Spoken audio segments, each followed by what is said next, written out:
Hello, and welcome back to Alice Talks Football, and welcome back to another live Manchester United news, transfer news, takeover news, and general chit chat show.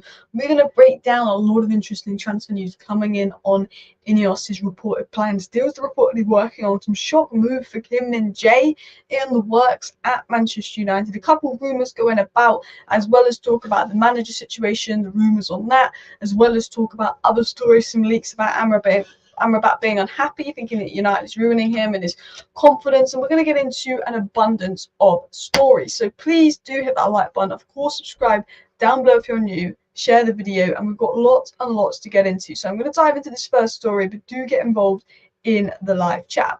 It was said, first of all, that Manchester United have concerns about Tyrell Malacia's long-term fitness, and that a new right-sided centre-back is expected to be among Man United's priority aims this summer.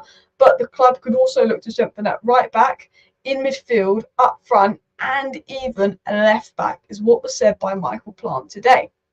So, essentially, Manchester United's number one priority is centre back, their number two priority is striker, and their 3 and 4 priorities is right wing and midfielder.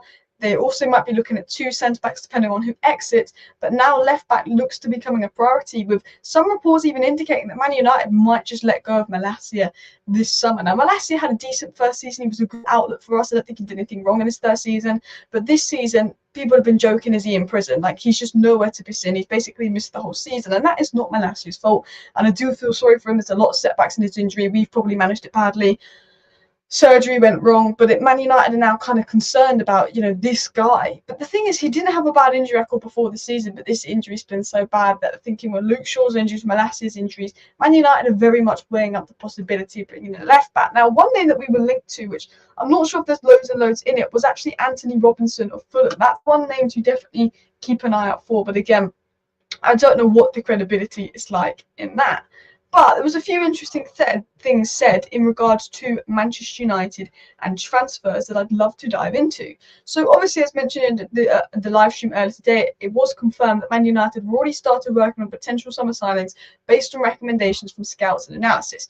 We know that Manchester United, believe it or not, even though Amrabat and Dan Ashford are on gardening leave, Manchester United are doing the groundwork on some signings. There is discussions on Man United signings and which ones INEOS like and which ones they approve of. There is official talks going on for some signings. So you might be saying, well, Alice, who are those signings? Who are those signings that Manchester United have recommended by scouts and analysis that look to be approved by INEOS? Well, Todibo, Branthwaite, and Elise apparently is 3 players that I've been told are concrete names within the Manchester United camp that is rated by Ratcliffe, those currently at United, and we know that they're rated by Amrabat and Dan Ashworth, who are likely to come in, and they're 3 names to keep an eye on. But there are also a number of names, and there are even some reports and rumours going on that Man United are actually working on the Elise deal ahead of summer. Now, I love Elise. I think he's a fantastic player. The only concern is with injuries. Should we be working on a deal now, or should we wait to summer? I always say, let's be honest, Man United need to get deals done quick, not wait till the end. But with someone like Elise, maybe. Do I think we're actually actively working on anything now? No, I just think we're doing groundwork, assessing the situation to then go work on it in the summer. But I do think that INEOS are going to be a lot more proactive than we have been in the past in the transfer window and try and get deals done early. And I think they will be assessing Elise. And we're going to get into the Elise news and reports in a second, but there's lots to get into. Alex says, if the stories about Malacia are true, it is another indictment against Ten Hag, as it is another signing of his that's been a failure so far, the likes of Amrabat, Mount and Anthony. Well, I think you can't call Mount and Malacia failures just yet because they've been injured all the season. It's not their fault. To an extent, look, they've not been impressive. But I did think Malacia's first season, he was a very good backup option at left back. So I get what you're saying to an extent, but I think it would be unfair to call Mount and Malacia a failure if right now because they're injured. But if they're injured next season, if you're injured for 2 or 4 seasons, that's when you call them a failure. Sometimes you just have a bad season with injuries as well. The evidence to back up the idea of keeping Ten Hag out of future transfer business is building up, and I agree with that to an extent. Don't think you can blame the injuries on Ten Hag. Maybe he's overworking the training. But I don't think you can blame the Malacia injury and Mount injury situation on Ten Hag. But we should be looking at injury details and recruitment. I think that Ten Hag should have a little say on transfers, and we should make sure our transfers align with Ten Hag. But I think that power needs to be taken away from Ten Hag and transfers, and that's what INEOS would do with Dan Ashworth, Omar Brada coming in. I'm going to get more detail on that in a second. Power in the transfer window is very, very likely to be taken away from Erik ten Hag. So I do want to get into some more info. Now, one of the players we're looking at, I don't think is as credible as the other sources, purely because of the price tag, is Antonio Silva. And it was said that Manchester United are keen on signing Antonio Silva alongside other clubs. The centre-back has a release clause of around 85 million. However, in the event of a transfer, it is believed that he would cost 60 to 68 million, was said by Florian Plettigo. Again, I think Antonio Silva for 60 million is a very, very good deal. But if we're looking to sign two centre-backs, because two centre-backs could be leaving, I think Todibo and Branthwaite may be a little bit more affordable, both around the 40 million mark, although Branthwaite is being pushed up to 50, 60 million pounds. I'm a big fan of Antonio Silva. We do not have 80 million to spend on a centre-back. I do think we have 60 million to spend on a centre-back, and I think Antonio Silva would be a great signing. It's definitely one to watch out for, but I think all the top clubs are going to be looking at Antonio Silva. He's incredibly good for his age. Now, I wanted to get into the insight that I've got and the information that I had received, just to add to these reports, to give you guys, I think, a better bit of context. And I hope this is useful to explain sort of what's going on at United. But it was said that INEOS' plan is to establish a vision and style of play that they want Manchester United to play, and sign players whose profiles align with that. The style they aim for will be modern and attacking, with a focus on young domestic talents who can be developed into superstars and possess the right character to excel with the club. Character. Big underline that character, because that's something we lack. The decision regarding Ten Hag will depend on whether they believe he can execute the vision given the necessary tools. And again, this links with some reports earlier. The decision on Ten Hag is not about results. It's not about he's got 3 games to save his job report that's going about. The decision is made on Ten Hag. The decision is done. INEOS decided that they want Manchester United to play this way, and if they think that Ten Hag can do that and coach that with the right tools, they will keep him. If they think there's someone better out there to coach and do what they want to do, they will replace Ten Hag with that guy. If they're looking to replace Ten Hag with someone, they're probably having contact with that someone, and they're not going to say they're letting go of Ten Hag until they know they can bring that someone in, because they don't want to let go of Ten Hag, not bring in the person they want, because Liverpool, Chelsea, and a lot of other top clubs looking at a manager and then get someone worse than Ten Hag. They'll be quiet about it. They're not going to announce if they've decided to part ways with Ten Hag, because they want to make sure they've got their next manager lined up that they want. If so, there might be 2 managers on their shortlist that they want, and if those 2 managers reject United, then they're like, okay, Ten Hag's the third choice. You just don't know. But linking this to the transfer news, it was said, and I was told, that groundwork has been confirmed to be underway ahead of the summer signings. Nothing concrete, but deals are being worked on. INEOS is having communication with the scouts and analysts at United. Those new people at United having conversations with the scouts and analysts to set in place a summer transfer idea. Now, in that summer transfer idea, nothing is set in stone, but on the limited information available, at least Branthwaite and Todibo are 3 likely options to be at the top of the list. I don't know if it's going to be 2 centre-backs and Branthwaite and Todibo, or it's going to be one of those 2 centre-backs. But they are the 3 names that the analysts, INEOS, those at United have all agreed on. We like this guy. They've all agreed on that. Additionally, I do think we should keep an eye out for Xerxes, Nico Williams, Antonio Silva, Hulman, and Onana this summer, and obviously the left-back situation with with Malacia potentially leaving. Even Luke Shaw could potentially leave. Those are definitely ones to keep an eye out for on that front as well. Man United could do with another clinical forward besides Højlund, be clinical with many goals when you get possession and dominating games. I agree, Højlund's absolutely brilliant, but we definitely need someone else in there, because when Højlund doesn't play, Rashford plays striker, and Rashford is not a striker. So completely agree with that as well. Just scrolling through the chat as well. I don't know if we should go for a long-term left-back. Amas's work, all this talk. Amas is brilliant, but it's such a risk to assume that this 16-year-old will make it. If he was 18 and he was sort of getting in the first team now, then I would say maybe we should lay off on the left back. If it was like where Connor Bradley's at, or he was 18 and sort of getting in the first team now, like Maino, I'd say lay back. But because he's not in the first team, I think it's such a risk. I think when we look at left back, it might just be someone that's going to be available. It might just be like like how Liverpool brought Endo in because they didn't get the 6 they wanted, a 30-year-old guy that's been very good. I wouldn't be surprised if we went for like a 30-year-old guy at left back that can do a job, so we'd have to play Lindelof there. Now, some news I do want to get into, and some news I do want to talk about, is the Elise Kim Min Jae news. So it was said, this was the information that we got, that Elise has been approved by Ten Hag and Man United scouts. They like Elise. He's very much been approved by the United scouts. Ten Hag, he's a player that is rated. What we do know is Dan Ashworth watched Elise in the summer when he was at Newcastle. Newcastle need a right winger. They're looking to move on Almiron. Dan Ashworth has been watching Michael Elise. We know that for a fact. We also know that Omar Barada actually tried to sign Elise, or him and Tixi tried to sign Elise for Manchester City last summer. So you've got basically Dan Ashworth, we know, has been watching Elise, Omar Barada, we know, has been watching Elise, and Dougie Freedman, who has been linked to the Manchester United job. And I don't know if we're going to get Dougie Freedman. We're going to get into that. There's a few mixed reports going around on that, but Dougie Freedman has actually, again, he was the guy that watched Elise for a year and a half while he was at Reading, was like, this guy is perfect, we've got to do what we can to bring him to Palace, and he's been like Elise's biggest admirer from day one. So if those three people are working under the INEOS board, they're very much going to approve Elise, who again has been approved by Man United, 10 scouts and analysts, and reportedly regarded highly by Jim Ratcliffe from Brailsford and been approved. I think that he is very much someone that's going to be approved. £50 million release clause. Elise is a Manchester United fan. He turned down Manchester City because he did not want to play for them. He stayed at Crystal Palace. He's a Manchester United fan. That's number one.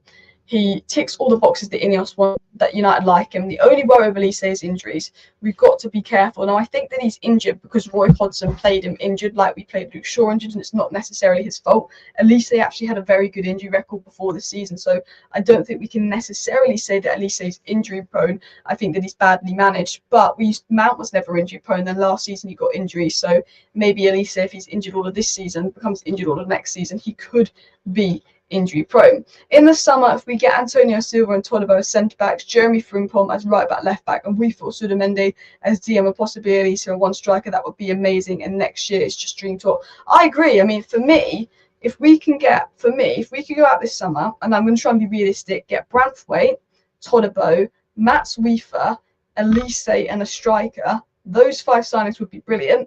The next window we go for fullback, and we go for maybe a box-to-box midfielder as well. That would be brilliant. And then we go for another winger. So we get those 5 signings. Then 2025, it's left back, right back, potentially another midfielder, another winger, bish bash bosh. And then within 2 years, you feel like, okay, track here as well. Kim Min Jae should have come last summer, too late for that, 100%. Do you know what? Not getting Kim Min Jae for £40 million was an absolute joke. I agree with this, but if I was Kim, I wouldn't be fond of a club that wanted to buy me for a third choice option. I mean, Kim and Jae would have played alongside Martin as Ten Hag's first 2 players, but basically we were told, Ten Hag was told, basically, if you get Kim and Jae, we can't necessarily get you Højlund, and a striker was needed more than a centre back, because he was like, well, look, we've got Maguire at the club. So if we don't get Kim and Jae, we've got Maguire, we've got Evans, we've got Lindelof, we've got Varane, we've got Martinez, which they're no Kim and Jae, but if we don't have Højlund, we've got no striker other than Martial, who we're relying on to stay fit, and then Rashford's not a striker. I think that was sort of the thinking of those at Manchester United. But there is sort of reports and rumours that Manchester United and INEOS would be open to sort of going back in for Kim Min Jae, which would be absolutely brilliant because he's no longer in favour at Bayern. Kim Min Jae could definitely join us if Bayern aren't playing him enough. Elise would be a good signing as an attacker. His injuries have been mainly reoccurring because of manager's choices, and I completely agree with this. I think Elise would be a great signing as an attacker, and I think there's some chance to Kim Min Jae as well. And yeah, anyway, let's continue on to the news. So what is that sort of news on Kim Min Jae going about? So reports suggest that Kim Min Jae is not happy at Bayern, and the club could actually be open to selling him if he continues to be unhappy, and that United is still interested in the player. Kim Min Jae is a fantastic defender. He is Bayern's best centre-back. He's better than De Ligt. He's better than Dyer. But Bayern preferred De Ligt and Dyer. It was also said by Bill that Kim Min Jae was not in the A team in the final training session today, and the Korean is like to start on the bench with De Ligt and Dyer, the preferred centre-back duo, which is absolutely mad when they've got Upamecano and Kim Min Jae. Absolutely mad. So Kim Min Jae is sort of fallen out of favour at Bayern, and Kim Min Jae is reportedly open to a move as well. We've got a few other stories to get into, guys, so please do hit that like button if you haven't already, and of course subscribe down below if you're new. Liverpool are apparently playing Sparta Prague. Are you going to watch the game? To be honest, guys, I'm really not that interested in watching the Liverpool Sparta Prague game, because Liverpool will win, Liverpool will dominate. It's not going to be fun, and it's Sparta Prague. If Liverpool are in the Champions League, I'll watch the game, but I'm not too interested in the Premier League games going on as well. Some people say that INEOS will fail at United. Well, I don't know if they'll fail. I think that they're getting a lot of things right. I think you just got to give it time. I think that we're not going to see instant success in a year or two. It's going to take 4 or 5 years to see what INEOS implement, because it's a long-term strategy, like we're seeing at Nice. Look, I wanted Qatar, I wanted a full sale, but I'm trying to be positive around INEOS. I'm trying to be positive. Anyway, let's continue on, because we've got lots of news to get into as well. Kim is the overrated Asian Maguire. See, Maguire isn't as bad as people make out, but he's not quite Man United level. Min Jae for me is a very, very good player. Min Jae is a very good player as well. Kim, talking about injury records, just shows what player Bruno is. 100%, he's a ridiculous player. I do think though he's been playing injured. I feel like he's got a bit of an injury, but he's playing injured because he's just crazy like that. He's just crazy like that. Continuing on, a little bit of other news. Just this is a bit irrelevant, but I thought I would include it in the video to give you a bit more context on some stuff. But apparently, a Manchester United scout was at the Copa Libertadores under-20s and watched the Rosario Central's 2-1 versus Montevideo City on Sunday. Probably said some of that wrong. The reason is because they're looking at a 17-year-old Rosario Central centre-back called Juan Gimenez, who started all games for Argentina under-17 at the under-17 World Cup last year. We've been linked to him by 1 or 2 sources in the South American sense. Again, I don't know what the plan is, but I do think with Omar Barada and Dan Ashworth and what Brighton do and what Manchester City have been doing recently, I don't know if we'll be doing it as quickly as this summer. I think this summer we'll actually be focusing on those for the first team, but I do think that Manchester United are going to implement a long-term strategy where next summer or the summer after we're really looking at those South American talents. Now, not all talents are from South America. Some talents are from around here, and we've got one right in the academy at Carrington.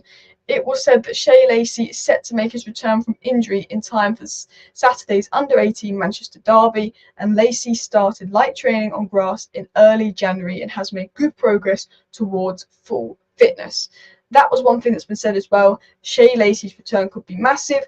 He's not going to get into the first team. Maybe the last game of the season if we've got nothing to play for. Maybe he gets a debut, but I think he's one that we may be seeing on the plane for pre-season. He is definitely the brightest gem in the academy. He's absolutely brilliant. He's a special player.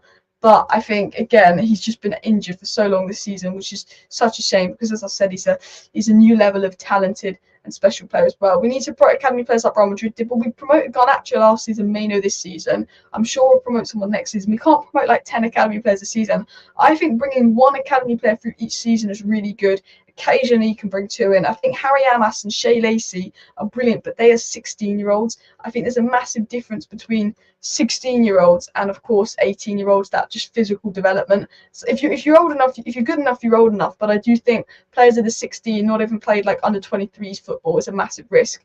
I think we need to be going for the under 18 players first. Right, let's get into the next story because we've got some reports on Amrabat being unhappy. We've got some other news, but I do want to just get into these general news stories. First of all, it was said that Julian Ward is under consideration for an executive level role at Manchester United, and apparently Dougie Freedman is not on Man United's list of possible new recruits. Personally, myself, I prefer Dougie Freedman to Julian Ward. Julian Ward was previously at Liverpool, but he could not fill Michael Edwards' shoes. Not many people could fill Michael Edwards' shoes. Michael Edwards was incredible for Liverpool.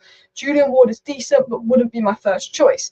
Dougie Freedman, while he's worked at a small club in Crystal Palace, I think Dougie Freedman's eye for domestic talent is brilliant. Elise and Eze, Gay, some of them. He got about £80 million worth of players that are now worth about 400 million. Dougie Freedman is very good at domestic talents, which would align with INEOS's vision for Manchester United. So I do think Dougie Freedman will be a miss if we don't plan to go for Dougie Freedman. I don't know enough about Julian Ward. I think he's okay, but he wouldn't be my first choice as well. All this talk about Masia, Carrington produces talent every year. Carrington, Man United's academy is so underrated. I think because we've not been that successful the first team, people like sort of write off our academy talent. And like Garnacho last season, Meno this season, you look at our under 18s, you look at how many players that came from the United academy that are still having good careers elsewhere. Our academy gets so much disrespect. I feel like our academy players get a lot of disrespect as well. We've produced some absolutely brilliant players from the academy. We absolutely have as well. Shea Lacey and Harry Amas could be future first team starters. Yeah, I think they're 2 that could get on the pre-season tour and potentially break through or have a little bit of involvement next season as well. Ten Hag sort of has this thing where he takes 1 academy player under his arm each season that he really likes. He does seem to have a bit of a liking for Forson at the moment, and I like Forson, but I think he's more in a Langer. I think he's a couple of years away in his development. I would love to see Amad Diallo play. I'd love to see someone else play. Going into the manager scenario, now I don't really want to get too much into Manchester United and managers because, let's be honest, guys, it's bloody boring. Manager this, manager that is absolutely boring. But on the manager front, it has been said that Thomas Tuchel, Ruben Amorim, Thiago Motta, Gareth Southgate, Zinedine Zidane, Thomas Frank, Julian Nagelsmann, Roberto De Zerbi, Graham Potter, and even some links to Inzaghi have been linked to United in the last week. And when you think there is 10, 11 managers being linked to Manchester United in the space of the week, do you know what my first thought process is? Do you know what my first thought process is? My first thought process is they don't have a clue. The media clue what's going on. We have been linked to manager. We've been told a decision's been made. We've been told we're looking at this manager. We've been told no decision's been made. But we're getting linked to managers every single week. INEOS will probably have 3 names of managers that they're interested in, or they would have said, look, we're going to back Ten Hag for another year because there's bigger fish to fry. And that's it. And they've kept it quiet. But the media, they need a story to write. Man United have got 1 game a week. The season's over. The media, they need the clicks. They need the views to make a living. They need to make some money. So what do the media do? Let's go and write that we're going for Thiago Motta with no credibility at all because we need to sell a paper.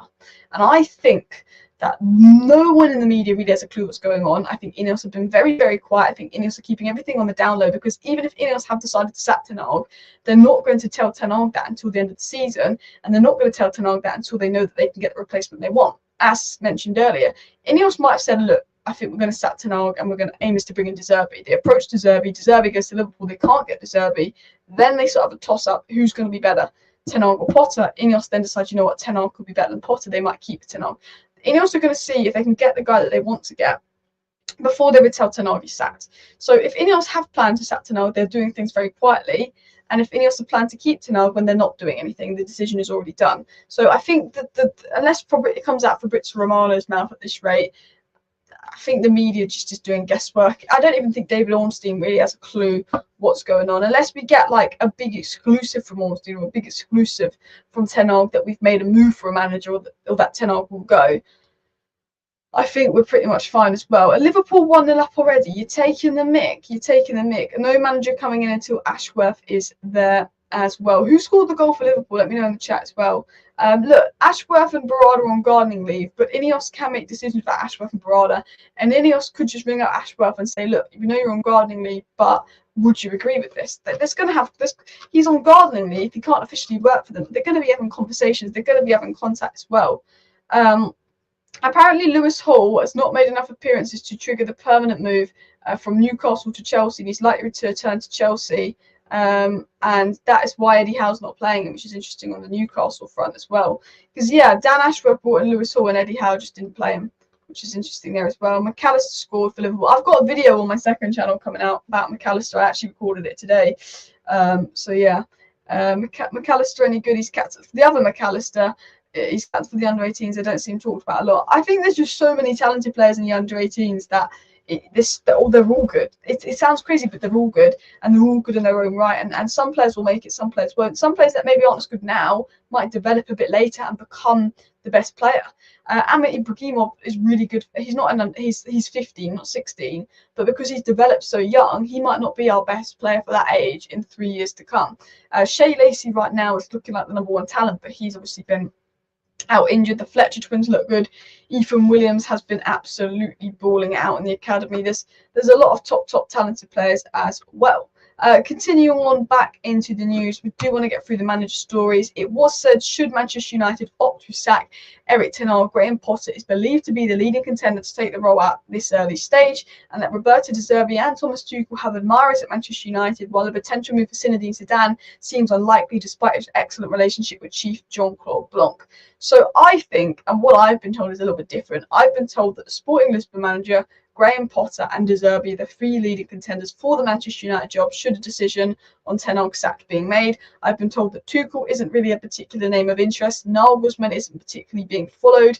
There's nothing in the Gareth Southgate situation, and whilst Zidane is admired, it's viewed as unlikely. That was the information I got. Very similar information to this, and I think I'm just kind of bored about talking about Man United and managers. Man United want this manager, Man United want that manager. Is anyone else just find the whole like manager situation a bit boring now? Because I think it is honestly just media guesswork this, media guesswork that.